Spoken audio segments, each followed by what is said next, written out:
Welcome to our channel. Today we how to register with Stripe Tax for automatic tax calculation, detailed guide step by step clearly. To register with Stripe Tax for automatic tax calculation, start by visiting the Stripe website. Log into your existing Stripe account or create a new one if you don't have an account yet.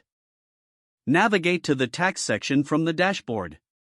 Click on the Get Started button to begin the registration process. Review the information regarding Stripe Tax and click on Next. Enter your business details, including your legal business name and address. Select the business type from the provided options, such as sole proprietorship, corporation, or LLC. Provide your tax identification number if applicable. Next, specify the countries where your business operates and collects sales tax. You will then see an option to configure your tax settings. Choose how you want Stripe Tax to calculate taxes for your transactions. Decide whether to activate automatic tax calculation for. Review the compliance requirements for each jurisdiction where you plan to sell. Once your settings are configured, click Save to apply the changes. After saving, Stripe may take a moment to process your information.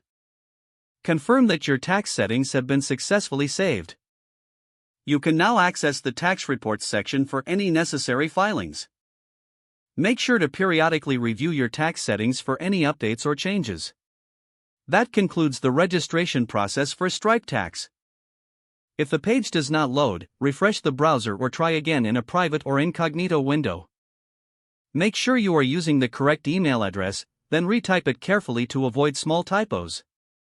If your password is not accepted, use the reset option and create a new strong password you can remember. Check your spam folder for verification or security emails, then complete any requested confirmation steps. Enable two-factor authentication if available to improve account security and reduce unauthorized access risk. After signing in, review your profile details so your contact information and settings are accurate and current. If you see an error message, note it down and try again after restarting your device and internet connection. Log out when you finish, especially on shared devices, to keep your account and payment information secure.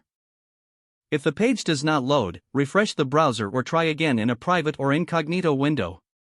Make sure you are using the correct email address, then retype it carefully to avoid small typos. Don't forget to like this video and subscribe to our channel for more step-by-step tech guides.